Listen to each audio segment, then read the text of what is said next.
CorpsStories, Ordinary Marines, Extraordinary Lives.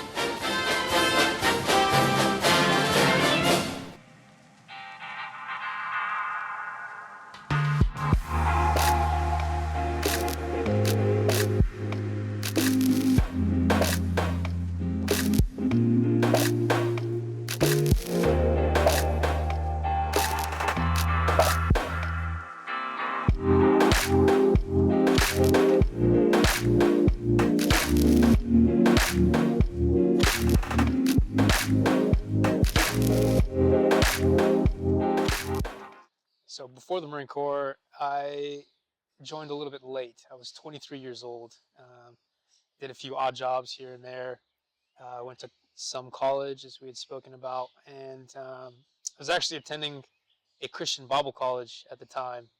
And even the recruiters still still raided that place and recruited me out of a Christian Bible college. But I had just gotten with my wife. We started dating at the time. Was looking for direction in life, and felt led and called to the Marine Corps. And it was the best decision that I ever made. I was a motor transport maintenance chief. Still am once I go back after the MSG program. I first got stationed in 29 Palms, California. My wife, we got married, and my wife thought I was going to whisk her away to paradise, but I ended up whisking her away to 29 Palms, California. And then after 29 Palms, we went to Camp Lejeune, and we stayed there for about 5 years. And then that's where I put in a package for MSG, and that's where that story stops. So I joined the Marine Corps when I was 21. Tried college, wasn't really about community college. I was doing a bunch of odd jobs, not really going anywhere. Then I got a random call from the Navy. Apparently when I was in college, I signed one of those I'm interested forms and put my phone number down. I don't know how long later, I got a random call from a Navy recruiter saying, hey, you want to come talk to us? Went in, talked to him, took the ASVAB with them, and after he saw the results, he tried persuading me into an intelligence contract that I was not interested in. I then walked next door and joined the Marine Corps. They were all the recruiters were in the same building. He annoyed me enough that I walked next door and joined the Marine Corps. I am an 0311 infantryman by trade. And I spent my first 4 years in the Marine Corps with the 3rd Battalion, 1st Marines at Camp Pendleton, California.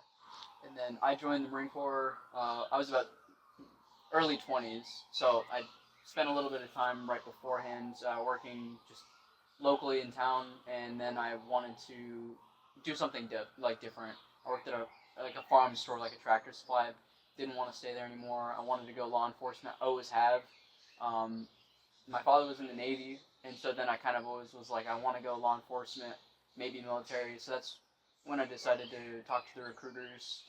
From there, I was enlisted, went into, my original MOS is aviation supply. So I was stationed in Yuma, Arizona before here. And then from there, I wanted to go into the MSG program. I first learned in my first enlistment, I had a Marine under me who left our unit and put a package in, got accepted, and he went to Naples, Italy. And he's sending me pictures back of the coastline, Naples, Italy, and I'm in the field in 29 Palms looking at this picture, right? So I was always interested in that, but I was married, and so there was a restriction. These Marines, the watchstanders can't be married, but the deck commanders could. So I always had in my mind, once I become a deck commander or eligible as a staff NCO, I would love to put a package in for deck commander. So I originally heard about it prior to the Marine Corps, and when I talked to a recruiter about it, there apparently wasn't any spots open, or they didn't have any contracts available at that time. So when I ended up in the infantry, I heard about it again a couple years later when I was in 29 Palms doing exercises in the infantry. My first sergeant was coming around talking to all the guys. He was a prior MSG. He was telling us about his time overseas, and so post my first deployment, a couple of my guys did the extension package for MSG and came out for 2 years.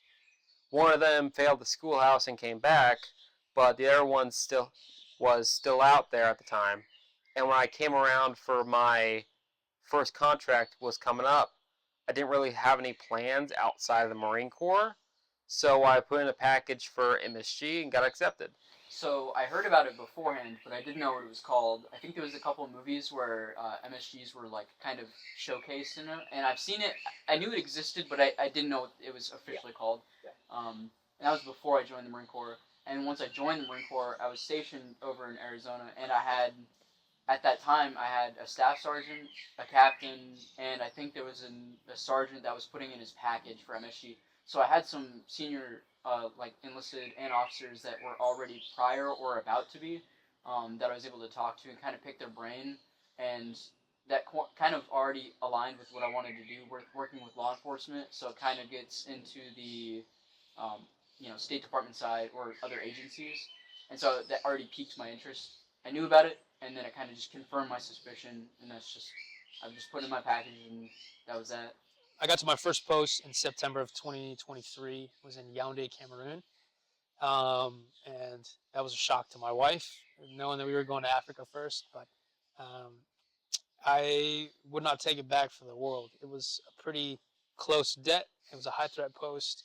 And yeah, just became like family with that detachment. So, and then this is a little down the line, but we found out that we were expecting a child. We had to leave Yaoundé a little bit early. So the normal deck commander takes 18 months per post. We were there for about 12 months, and then we were assigned to Warsaw. So post schoolhouse, my first post was Maputo, Mozambique. They were low manning at the time, so myself and 2 other sergeants from the schoolhouse went there all together. I was there for about 10 months when they rotated me early because you can't send 3 sergeants out all at the same time at a 1 in 7 post. Sure. So after that, I went to Tokyo, Japan. Absolutely loved Japan. Great place. And before here, I was in Ouagadougou, Burkina Faso. I remember in the schoolhouse when they're like, hey, that was my first post. This is my second. I remember in the schoolhouse saying that. I was like, I don't even know where that is on the map. Like, what the heck? Because I think they were making jokes about the place. So like, yeah, you're going to go to some place named Ouagadougou, and you're going to wonder, where the heck is that? And that's where I went. So it was me and at the schoolhouse, 2 other Marines. So there was the 3 of us that left. It was a 1 in 12 det. It was a tier 5 or high threat post. The det was pretty good. I liked it. We were pretty close. There wasn't a whole lot to do out in town. We had to stay relatively close, to the embassy. But it was pretty good. I liked it. It was a good group of guys when I was there. So presently, like the most recent experience in Yaoundé, Cameroon, having the experience of a high threat post, a small post, where we experienced like a very family-like atmosphere. That's what I'm trying to bring to this post here. And so, of course, being in Europe, a little bit safer, more things to do, things are spread out. It's a little bit more of a challenge. And so, and also having a baby in this type of environment has been a challenge, but trying to bring together and corral these Marines in such a small capacity is something that I'm striving for. So create that family. We can have it in Africa. Why not have it also in Europe or anywhere around the world? Because Marines, the camaraderie we share, just everything that we do share is very unique and special and very different from the rest of the world, even in America. So that's what I'm striving to bring. Now, my prior Marine Corps experience, I think what I can give to these Marines, a lot of these are 0311 Marines, infantry Marines. So I'm not necessarily teaching them a whole lot of tactics, maybe some that I know from my prior post. But what I can provide is maybe a level of professionalism. As a staff NCO, giving them more different types of skills. Right? Initiative that we just started was every Marine has to teach a class. And so it can be on something they already know, on their MOS, or something that they want to learn. And so these Marines have been pretty successful in doing that so far. And I think I've challenged them to do that. We've had a class on PTSD. We've had a class on Marine Corps history. Sergeant Tweet just taught one. Classes on tactics, things of that nature. So that's what I'm trying to bring to these Marines as well. So I'm a prior 0311 infantryman. So most of these guys, well, everyone here except Hudson is an 03, and Gunny is an 0311 infantryman by trade. So all these guys in the next year or two are going to go back to the line infantry after their time in MSG is done. And having seen that from the other side of getting guys off MSG program, I'm going to help try and prepare them better for that transition. It's all here, it's live in a nice house and work in essentially an office building. There it's I live in a bunk room and my office is a hole in the ground. So it's a big transition, and I'm going to try to make that as best for these guys as possible. Pass along all the knowledge and stuff I've gained over the years. As a sergeant of Marines, now the A/, just trying to be more proficient with administrative tasks. So whereas I don't come from their walk of life, their backgrounds, I'm used to, I guess, more office, warehouse work. So I mean, I don't have the knowledge that they have as an infantry Marine, but being able to, teach and mentor them in different ways, that's where I, want to strive. Them, learning more professionalism and those kinds of things. Because tactics and stuff like that, we know from the schoolhouse, but they're the room clearers, not so much me.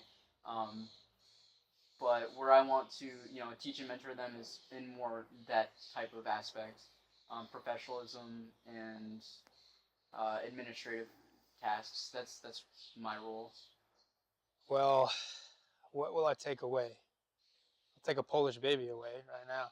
My baby was, I like to say, was created in Africa, but born in Poland. So, Multinational. it's been an adventure. It sure has. Very exciting. You have to adapt a lot, to your environment. Have to learn a completely new culture. I'm not talking about Marine Corps culture, but I'm talking about Department of State culture. It's very different from the Marine Corps. Not to mention the different cultures around the world. African culture, European culture. But what will I take away? I will probably take away the close relationships that I've had with the Marines and am developing with the Marines.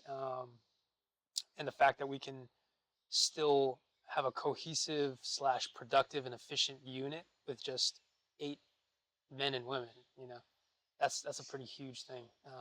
I come from a motor T background where we have platoons of mechanics and lots of people. This is very small, and we can be a team and a family at the same time. So I'll take that away. I'll take all the wonderful memories and the travel that we've gotten to experience. I'll also take away just the experience of experiencing new cultures. I don't think everybody gets to, even in the Marine Corps, gets to travel like we have and experience a culture that is completely different, that you have to adapt to. You can't just force your culture onto them. So I think I'll be a little bit more humbler and more grateful for things after the MSG program. So. I think my biggest takeaway from the MSG program is going to be understanding and having spent so much time in other cultures.